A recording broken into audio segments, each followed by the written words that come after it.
Thank you, Martin, for putting this together. Thanks to the Austrian Economic Center team, Victoria and Brit, and of course, Barbara Kohn for helping us in running this Austrian Economics Monthly. Since, you know, we can't get together, we can't fly from one side or the other of the continent, the continents where, you know, we're using the technology to connect, discuss, and of course, broadcast our talks and our discussions and our experiences online. Here we are live on Facebook where you can follow us, and we're live on Zoom as well where you can post all your questions. And this is a recording, so the event will be definitely recorded and will be provided to you online. And there will be also some video clips that you can, of course, watch later and share. So thanks everybody for joining, and thanks everybody for joining today. That is July. And you know, in Europe, since we love the universal basic income, that is the topic of the day, we come from a pandemic and we're going on holiday. So most of Europeans are on a holiday today, and they are entering a holiday or they are about to enter a holiday. So let's start, because we have a wonderful panel and we have a great topic, and a topic that honestly I've been waiting for the past months, and with this great prominent expert, that is universal basic income. You know, I'm based in Rome. Actually, today I'm in Rome, and Italy is one of the few countries that has actually implemented a sort of universal basic income. I said a sort because there are different versions of the universal basic income. And today I'm incredibly happy to discuss this with people that I can define probably the best experts or among the best experts when it comes to universal basic income. And we have Otto Lehto here, and we'll start with him, and then we proceed with Antony Sammeroff, Radovan Durana, and then John Chisholm. John is based in the United States, in California, particularly in San Francisco. Here, I want to understand a few things, and I'd like our audience to understand a few things. First of all, what the universal basic income is. Second is how it works. And third, what are the pros and what are the contras of the universal basic income. And if we can also hearing some experiences that we had around the world of universal basic income. And as I said, here in Italy, we have actually an experiment. It's not really an experiment, it's been implemented, and it's going on with controversial results, of course. I like to talk, to move to London, are you in London, Otto? I don't remember you're in Oxford. I just missed what you said earlier, but let me go to the UK, so I solved the problem. Otto, I know you are kind of pro, but let's say, what is the universal basic income? Sure. Well, thanks for having me here. I'm currently in Finland. I'm spiritual in London, let's say, but I'm in Finland. So yes, I'm doing research on basic income, and so when you say that the Italian experiment, Italian model is basic income, it's in that ballpark of models. I think one of the problems here is that there are so many different models. I would personally not consider the Italian model to be a proper universal basic income, because it has some characteristics which make it different from the kind of models that most proponents think. So for me, universal basic income would have the following characteristics. It would be the same amount given to the whole population, or at least the adult population. It would be a cash transfer that is automatically regularly paid. It would be kind of a general grant that would replace a whole host of the welfare state measures, not necessarily all of them, but certainly a big part of them. And it would be unconditionally given, which is the key part of it, which is not respected by the Italian model and many other similar models. So, so basically, universal basic income would be one which you get even if you don't work, or even if you don't take part in active participation measures, whatever those might be in your particular case. But I think so. If you want me to say why I think it might be a good idea, I think at this moment, universal basic income has a few characteristics that make it worth considering. I think if it were only one or two, then maybe it would not be worthy of the kind of attention that it gets. But I think we have kind of several things coming together. we have the fact that the welfare states that were built after the Second World War are facing different kinds of challenges and really collapse in many cases. So there's time for massive reform because the kind of work-life structures, the economies, the kind of stability that perhaps existed for at least for a period in the post-war period is no longer there. So you need to have a new welfare state which is more responsive and flexible to new kind of challenges of globalization, technological change, and the kind of a fragmentary nature of work.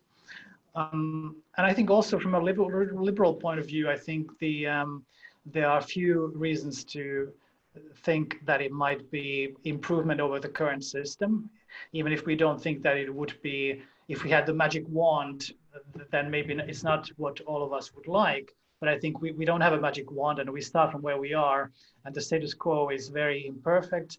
And I think that basic income models would be an improvement because they would, first of all, help this welfare state, like I say, to cope with certain challenges of kind of changing nature of society, but also it would help reduce bureaucracy, the sort of paternalistic aspect of welfare bureaucracy, which is really harmful to the poor and also harmful to the kind of attitudes that people have towards economy.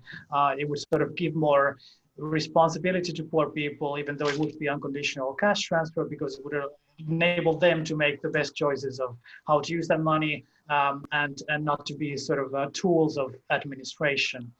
And also, I think if you look at the sort of liberals who have proposed basic income models, is a quite long list. You have Milton Friedman, Friedrich Hayek, James Buchanan, recently Charles Murray and others. So I think they come from different points of view, but I think they all recognize that since we don't have a magic wand and we need to start from the fact that the current system in many ways, to be frank, sucks, for not just for the poor people, but also for the taxpayers in many ways. And it leads to rent seeking, to discrimination, to this kind of endless churning of transfers back and forth. You want to focus on a more principled approach. So either you can say, let's get rid of the whole thing. I don't think that's going to happen. So what's the next best thing, or what's the thing that we could really work towards? And I think it's working towards generality, universality, reducing the special privileges, special benefits, and moving them towards a more uniform level of benefits. And I think that would be a good starting point. So maybe I'll stop there, or do you want me to go on? No, that's great. That's great. You provided, I think, a very meaningful definition of what you say. And of course, from your perspective, I love that you use the European word liberals, because liberals, of course, stand in Europe on one side, is in the US, that they have. They stole it from us. Yeah, they stole it. I was using a different word, but I said I shouldn't use that in English because it's extremely unpolite, non-polite word. But Anthony, I'm coming to you. What is, if you have to compare with Otto, what is your definition of universal basic income if you have to explain it to an ordinary citizen?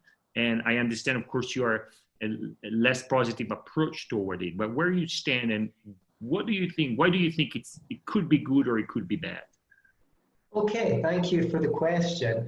Universal basic income, I'll try and keep it short, is the idea that people should be entitled to a certain amount of money, not a huge sum of money, but certainly enough to make sure that no one goes starving. And I suppose the best arguments in favor of the universal basic income from a classic liberal point of view are one that, yes, it could potentially help cut down on government bureaucracy and be simpler to administer than a whole host of different benefits. And that economists have observed that there are welfare cliffs where if people earn over a certain amount of money, they find themselves earning less or having an effective tax rate of something of over 70% because they're going to be taxed, but also they lose their benefits, which seems to make it unappealing for them to get work. Now, a lot has been said about the economic arguments against the basic income, that you know, it provides a disincentive to work, especially if a big tax increase is required to fund it, or indeed money printing from the central banks is required to fund it, which is, will of course devalue the currency. And I do cover them to the best of my ability in my book, Universal Basic Income For and Against, along with including every argument in favor of the universal basic income that I could probably find. But I just want to take a different tack. I don't want to talk about the economic incentives or disincentives, although I am skeptical that the universal basic income can retain its uniformity, which Otto obviously says that's one of his good points. I agree with Otto that that would be good. I'm just not sure that's sustainable, because people come along and say, well, you know, I'm a single mother, I should have a higher basic income, and people will think that's appealing. Well, you know, why shouldn't this group get a bigger basic income? Because they've got more need. But the problem with that is we're back to the towering bureaucracy, which is one of the things that the basic income is meant to get rid of. I'm more sort of worried about what it actually means to create a society where, let's say, the government is handing everyone €1,000 a month. What kind of leverage does the government give that over individuals in society? So far, the government's used every tool in its box. I hate to make it sound like this thing, like, ooh, the government with its tentacles. I do sometimes think it's got tentacles, but what I mean is every institution tends to follow the incentives that it has. So there are the incentive structures that a universal basic income provides for people, maybe because it doesn't provide so much as a disincentive to work, because you'd already be earning more even if you worked. But what about incentives for government to take advantage of this? Because we're already on the back foot with the cultural trends like, you know, wokeness, political correctness, cancel culture, and these kinds of things are moving into the schools. They're becoming official policy. So when the basic income proves to be expensive, they'll be looking for ways to save money. And, you know, this person didn't sort out the recycling properly. People are already getting fines in the UK for not separating their garbage. The easiest thing to do would just be to take €100 off their basic income if they do something wrong. If you drop litter on the street, you get €100 off your basic income. If you say the wrong thing on Twitter, if you say a man is never a woman, now I might think that there's no need to do that. There's no need to antagonize marginalized people like trans people. But, you know, I can post that. I can go, do you know what? There's no need for that. There's no need to say things like that. Just some people might find that offensive. You're accomplishing nothing, okay? The fact is we can go back and forwards, but it could come to the point where, you know, rather than getting your Twitter banned, you lose some percentage of your basic income. And because a fine is easier than an expensive court case. You know, we'll just take it to a tribunal and dock you.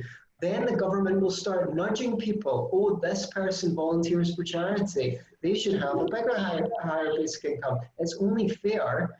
And so you see that, but if that ever happens, that's just basically the replacement of the market economy through the back door by government transfer payments. And it's not like we don't have any model for this. I mean, if you look at what's happening in China with the social credit system, if you're a good boy and do what the Chinese government says, they increase your credit rating. If you're a bad boy and don't do what the government wants you to do, they put it down. I don't know where the idealism comes that this will not just be another lever that the government has over us, that they won't abuse it, because given the opportunity to abuse it, someone is bound to sooner or later. So Charles, just briefly, Charles Murray, who you mentioned, Otto, the conservative who came out in favour of basic income, he says you would need to have a universal passport and a known bank account. I mean, once you've got a known bank account, the government can turn it off. You know, this is something that used to happen in episodes of The Twilight Zone or The Outer Limits. You know, you had a known bank account and the government turned it off and you became a persona non grata. But even that, once you've got that universal passport, you know, first you need to show it at the airport, then you need to show it to get a train, then to enter a museum or a public place. Don't think it happens. It won't happen. It happens in places like Israel. So there's pretexts for all the things we could possibly be scared of around the universal basic income that already exists. So I fear, I would love to just live in a land where we could all get money in the bank account and not have to be scared about that kind of thing. I feel like I would be a much more popular person if I was strongly in favor of the basic income. I'm not gonna lie, I could win a lot of friends, but I genuinely fear that the utopian dream will soon descend into a dystopian nightmare. So perhaps some of you can quell my concerns and show me where I'm going wrong. Thank you very much for the opportunity to speak. Thank you so much, Anthony. Thank you so much also for your irony. And I assume at this point Otto has a long list of friends because of his support of universal basic income. You will tell us later on. But certainly there is one thing that is pretty clear here. There might be different interpretation of universal basic income, although Otto has given us a sort of criteria for what should be, let's say, I wouldn't say the perfect basic income, but let's say the theoretical basic income. But although of this, we certainly have different situation in which the basic income can be implemented. Otto mentioned earlier several numbers of liberals that are supporting or have supported in their life universal basic income that lived in very different times. And of course, also Otto mentioned the Italian case where we have a very different situation. And sometimes when we have the discussion here, I'm telling guys, particularly my friends, my liberal friends that are against the universal basic income, like, look that we are in a different time than in the 20th century, and we're moving toward a very different and more dynamic and more flexible economy. So things are changing, and perhaps the universal basic income can be a solution for that. But I want to move to Radovan, and I see you vertically, Radovan. That scares me a bit, but that's fine, super fine. Radovan, what is your position? Do you agree with one of the two definitions of basic income? And what are, according to you, the pros and the cons of universal basic income? Thank you. Actually, Slovakia is one of the few countries that has sort of universal basic income on the table for last about 14 years already. Because current Minister of Economy, Mr. Sudik, come up with a proposal. He called it a contributional bonus. And this is an idea of complete remake of social benefit system, even including pensioners in long term, which would mean that everybody has a right for the state benefit, something like a universal basic income. And this would be a basis for total calculation of his net income, so that when 10% of his actual salary or capital or whatever income is discounted, and he has a right for certain benefits, this would be the amount of his basic income. I mean, he has developed a whole plan, including the taxation rates, contribution rates, and it gives a right for a state benefit for every single person without earning, or no matter the wealth, no matter of income of the person. So it's kind of universal income. Within these 14 years of existence, I think 2 new state benefits were included in it. So I can definitely support the idea that universal basic income is not something that will be achieved and finished. I think it is going to change. And I see the biggest risks, and that's my fear from this idea that currently in Slovakia we have almost 100 different social benefits. And if you want to increase the cost of the social benefit system by 10%, you need to increase at least 15 of them. So it's not an easy job. Whilst if you have a universal basic income, then you have only one number, usually. Let's say 250 euros for every adult person in Slovakia. And imagine elections or election campaign just having this system, then every single politician would be incentivized to say, well, I think UBI should be increased by €5 or €7 or €10. So changing one single number may have a huge fiscal impact, and this may endanger sustainability of the UBI. That's one thing. Another thing, that's my experience with this model, 14 years being presented, and it's still actual. Actually, the Ministry of Economy is really talking about its implementation in Slovak system. He finally concluded that there are many state benefits, especially support to disabled people, that will remain in the system. So UBI is probably not going to change the paradigm in terms that the government or state will be the paternalist feature that would decide who would have right for the benefit or not. So we will most probably have parallel two systems, the actual one and the new UBI system. So at the end of the day, it may be a lot more costly, and I don't think that the simple cost-benefit analysis, which considers current actual spending for social benefits as a part of resources for universal basic income. So I think this is not going to be reality. We will most probably have parallel systems because especially as Antony said, politicians are not going to lose their main weapon, proposing new benefits, solving new social problems, or just doing the populist policies as we are seeing it now in Slovakia, like having free public transport for every person on the train, having free public transport on the buses, free lunch for every single kid. So my basic problem with UBI is its costs. And if we are fine with current 50% taxation of average income, we cannot afford it. In simple words, in Slovakia.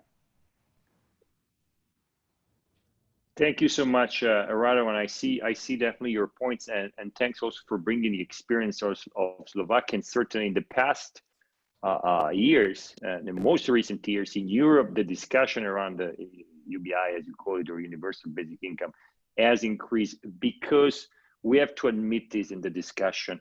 We are aware that something went wrong or something is not working, or possibly we have not been able to explain what has happened. So there has been a strong attack to, let's say, the capitalist, the globalized system, and in a way, the free market system. So when, one of the reactions is universal basic income that is often located, and it was often considered to be a welfareism or a welfare state action that's, pertains to the left. But as Otto said earlier, there's many classical liberals that have been supporting the UBI in the past. But this is, let's say, the European perspective. Of course, if we move to the US, probably universal basic income as a word does not exist at all.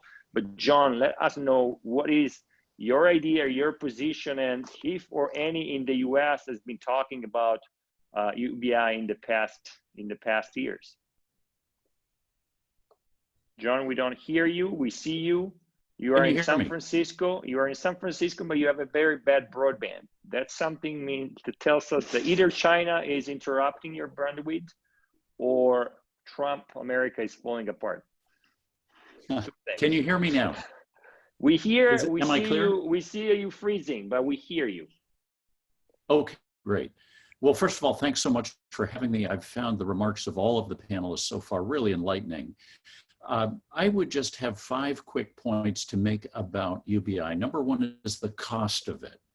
Let's say that the payment here in the United States was $10,000 per person every year. Well, that comes to about $3.27 trillion.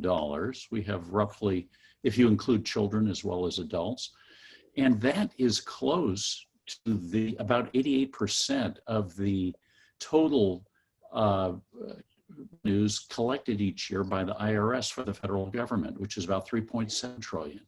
So this would take up the overwhelming lion's share.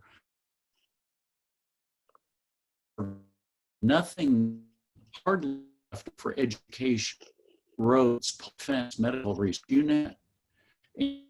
And people who would be hurt the most, it seems to me, would be the lowest income individuals, because of course they receive aid to dependent families with dependent children, Medicare, Social Security, food stamps, unemployment benefits.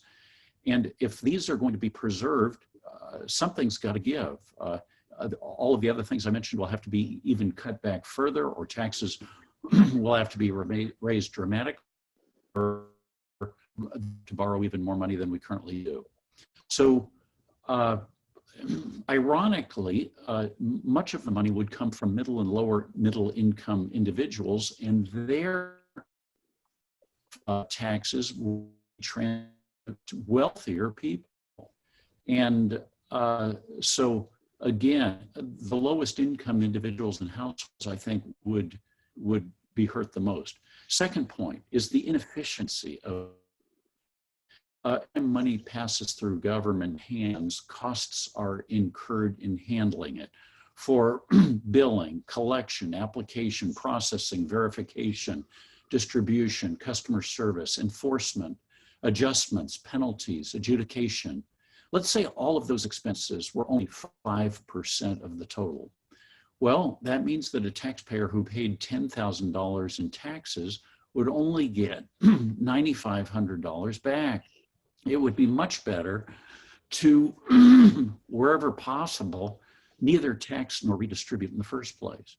Keep the programs as targeted and limited as possible to those who need them the most.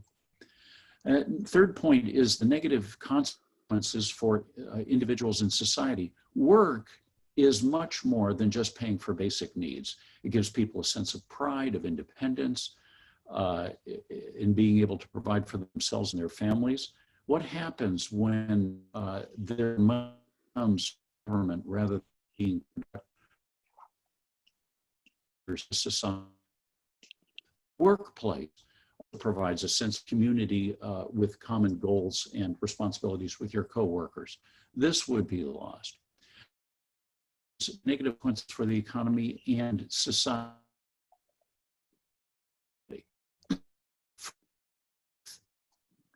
Hey, John, we lost you. Okay, here you are. Can you hear me now? Yeah, now we do. Now we lost you. Tax UBI and those receiving UPI, both are disincentivized, the receivers and those being taxed, incentivized to work, to save and invest. In short, both sides are disincentivized to produce. Expect national income to decline, perhaps akin to the decline in GDP that we're seeing during the current COVID pandemic. When that happens, societies shift from being positive sum, win-win cooperation environments to negative or zero-sum warfare environments in which everyone wants to get their fair share of a fixed pie. That's not good for society. My last point is the non-necessity of UBI. There are better ways to accomplish the same thing. Just let innovation and competition make products and services of all kinds more affordable. Those that are subject to market forces, and think of TVs, smartphones, kitchenware, clothing, shipping, furniture, cosmetic surgery, air travel, basically all of the areas that are subject to market forces, all of these have gotten cheaper in recent and more affordable for everyone in recent decades. The only ones that have not gotten more affordable for everyone are those that are controlled by either government mandate or regulation, things like urban housing, healthcare, education, food. These have gotten more expensive because they're insulated from market forces. There are plenty of examples of this. The percent that we spend on food has declined from about 20% in the 50s and 60s and 10% today. To sharing and virtualization, new technologies, those more and more goods are becoming cheaper, more affordable for everybody. So just let goods and services be subject to market forces, and over time, less and less work will be required to sustain more and more favorable standards. So those are thoughts on UBI. Thank you so much, John. For a few moments, we lost your voice, but I think that we all get, particularly our audience on Facebook as well, got your message and your 5 points. And thank you so much for this in-depth and great analysis. We have let's say 12 minutes left before getting to the off time. That for us is the end of the game. We like to end the game at 45 instead of going to 90 minutes. But obviously, I understand here that we got a great picture, I would say, and a great explanation of what universal income can be, what are the pros, what are the contra, and also some of the alternative solution. So I see a sort of 3-to-1 here when it comes to pros and contra, and Otto up in Finland probably is somehow the only one supporting or strongly supporting. So I want to dedicate more time to Otto in terms of, in a democratic process, and you will definitely allow me to do that. So Otto, given the 3 different perspectives that we got also from John last and Radovan and Antony, what is your answer to that? And there is one also comment from my side. Antony said it's kind of utopia.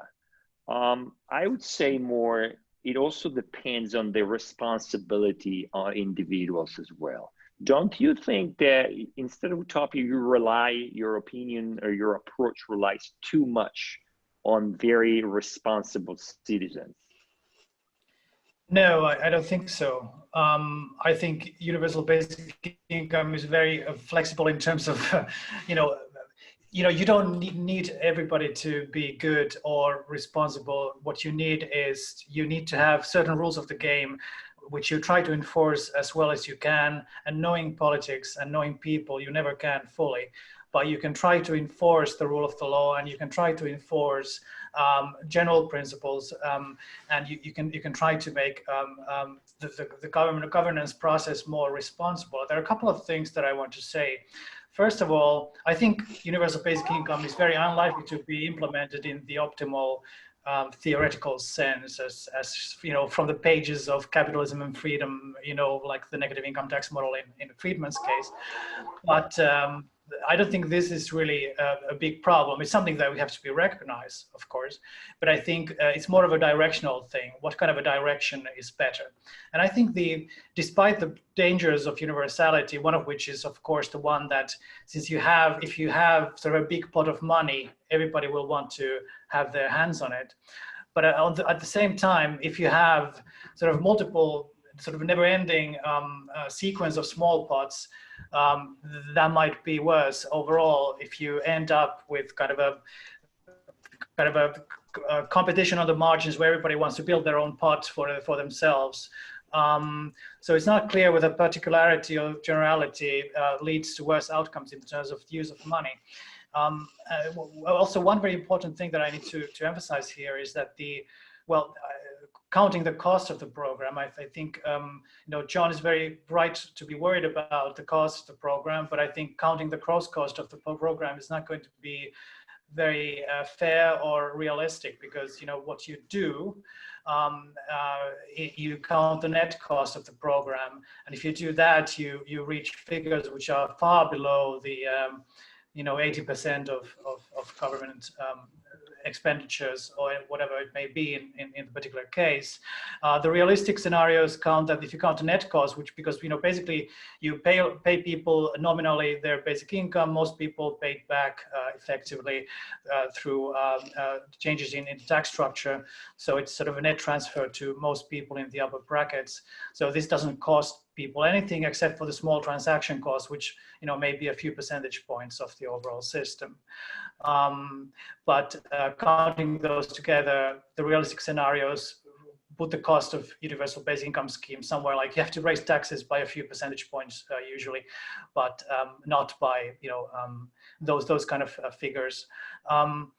Another thing I guess I should say is that, like I said, I don't think that the ideal model will be implemented, but I think the direction is probably preferable towards generality, universality, and simplicity. And also, yes, I agree with some of the criticisms that likely there will be cases like disability benefits, perhaps some other forms of specialized benefits which have strong support and will likely be added on top or remain on the side of basic income. I don't see that this is a knockdown argument by any means, because if you start from point of, say, having 100 benefits and you get down to 10 or 5, I think that's a significant improvement. And perfection is not something we should aim for anyway. It's reducing the complexity, reducing the amount of rent seeking that goes with that, and trying to make more transparent and more simple and less bureaucratic overall. And I think that you can get even if you don't get all the way there. Thank you so much, Otto, for going into details and defending, of course, your position. Anthony, coming to you briefly, because we have 6 minutes for 3 speakers here, and we can get some extra time. But Anthony, do you think that some of John's points and arguments, particularly the last one, there are other ways? One is the way of innovation. Do you think that could be an alternative to universal basic income? Yes, I think that we should be making the arguments as to how a free economy does reduce the price of goods and services.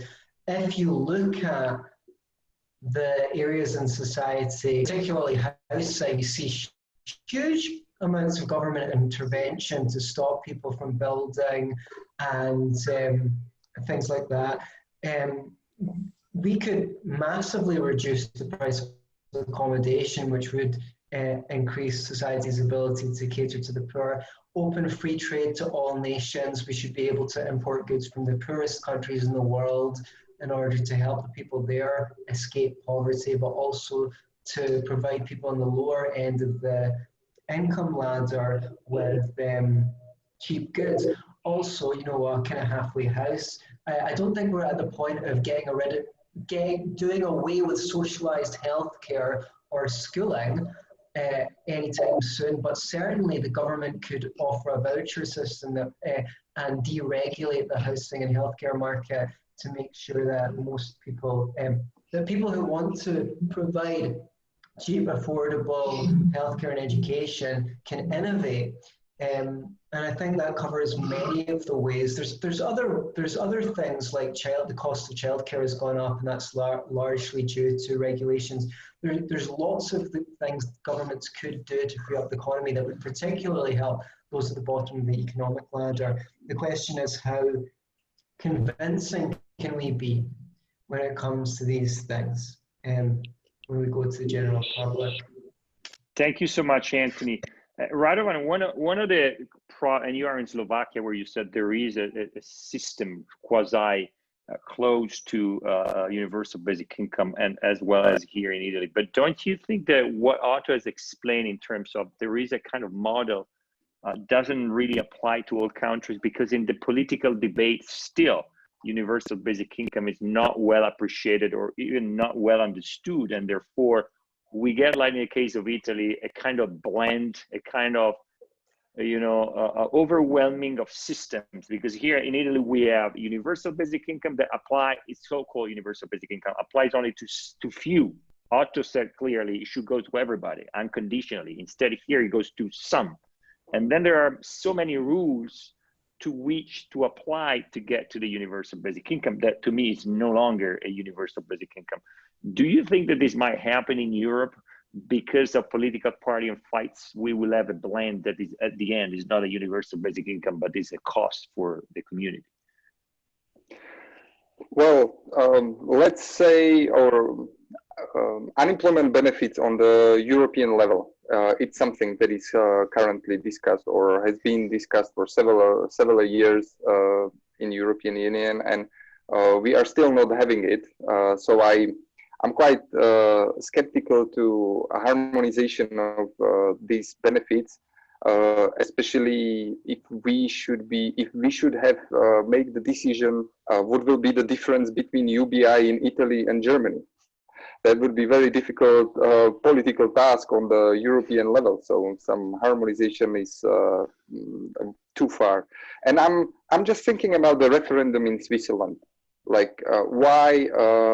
I think it was 4 years ago, why it was refused by the majority of the voters.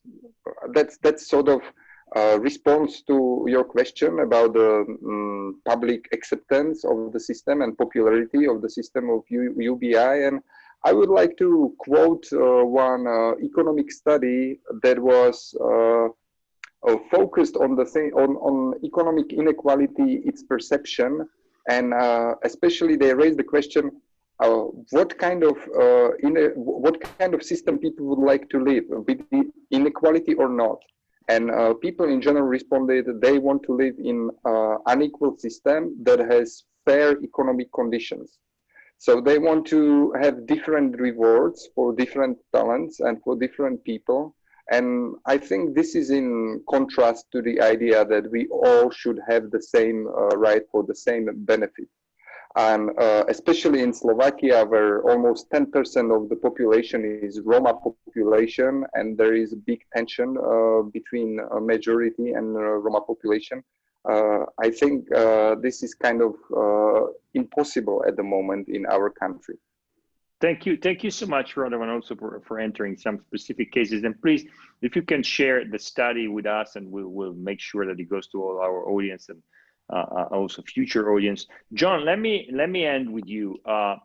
Don't you think that though during this pandemic, a sort of universal basic income would have helped citizens to overcome this period without work, because we were forced at home? In the US there's been a big discussion, but in many countries in Europe we were forced at home. Many people could not work. So do you think in this period of emergency UBI would have worked? I'm not sold on that idea. The thing that would have helped the most during this pandemic is if people had saved more and had more of a safety cushion that they were accumulating over the last years where the economy was good. That's a mindset that used to be really important, and which I think we're losing. And we're losing it in large part, I think, because of the new mindset, which is I don't have to worry about saving for a rainy day. I can rely on the government or to take care of me. That's really unhealthy and dangerous. Here's an example of it. When seatbelts in automobiles became a requirement, driving habits actually got worse because people thought they were being protected by the seatbelts. I'm not suggesting that seatbelts aren't a good idea. I think they're a great idea, actually. But the unintended consequences of these kinds of regulations are typically overlooked. And what I'm pointing out is an unintended consequence that will be overlooked. if there were an ABI, then when the next pandemic or emergency arose, be prepared for it. One more point I'd like to make, and that's about rent seeking. And yes, I agree that a uniform program is likely to invite a less rent seeking than a program that is less uniform. But the problem is every program, no matter how uniform, eventually becomes less uniform with exceptions and exemptions, and people with in influence and who are important voter categories have the opportunity to influence that uniform regulation, turning it into a very jagged surface between what is allowed and what is not. So I think the only way ultimately to limit rent seeking is to minimize the size and scope of the program in the first place. If we, again, as I said, it's so inefficient to collect and then redistribute the money to the same people because of all of those administrative factors. The more we can target, and those who need it the most, those whose livelihood, whose survival is dependent on this, the better it'll be for the program, for the and forces, in my view. Thank you so much, John. Let me end with one statement by Otto. Otto, you still, after the discussion, support universal basic income? Sure. Great. Thank you so much, Otto. Let me thank everybody. We went over our time, but thank you for the great discussion, for hosting this in July. But it's such a great debate around universal basic income. It's certainly a topic that we should face. And you see, as liberals, we have very controversial position because in a way, we like to debate, we like to analyze facts, and we like to experiment, something that, you know, who has a strong ideology really doesn't necessarily follow. So thank you very much, Otto. Thank you very much, Antony. Thank you, Radovan. Thank you, John, for connecting early from the United States in California. Today, the connection was not very good from many sides, so probably we need to follow Keynes and start digging more and using government to make cables, but that's a discussion for the next time. Thanks, everybody. Let me thank Martin for running the show here. Let me thank the team in Austria with Victoria, Britt, and as well as I see, there is somebody that is actually handing. Let me see, we have a few minutes. Is Barbara? Barbara, you want to come in? But Martin should allow you to come in unless you want to say hi. And let me thank Barbara also for helping us. Let me see. Martin, help Barbara coming in. She's the boss, so you should allow her in.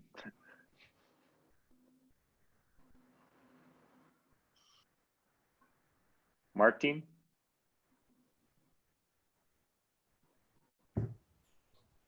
Barbara, you should open your microphone. Okay. Here you are. Take a few seconds, Barbara, because otherwise you're becoming Italian and taking all our time. Certamente no. Thank you, Barbara. Okay, I think this was a great conversation, and looking forward to the next one. Yes, we are ending here for the summer. You know, everybody's going to holidays after the pandemic, enjoying our universal income, and we're coming back at the end of August. Okay, so then let's do after Ferragosto, we'll do the next one. 27th. Yeah. 27th. We have already got plans for good programs, good speakers. So everybody who joined us today should stay tuned. Yes. No, I have to, Barbara. Since we are at a turning point, I have, of course, here to thank our speakers today for joining us in July when most people are gone, or they are on holidays, or still some people are still paying the price of the pandemic. But let me thank you and all the team in Austria, because in these months we took the chance of using the internet for continuing the discussion, continuing the debate. You remember we were supposed to meet in Rome and we couldn't do it, but we're still here. We're still contributing to the public debate, and I'm very happy that today with our speakers we did it. And that's very much thanks to my team here in Rome, but particularly thanks to your team in Austria for doing this. You guys have also done it in many other countries, and we started this new adventure from June with this new talk. So thank you very much for doing so. Thank you. Best Thank you. Thank you, everybody. Enjoy your holidays or wherever you are, and hopefully you have a good income to enjoy good holidays. Thank you so much, guys. Thank you. Bye. Thank you. Thank you very much. Bye.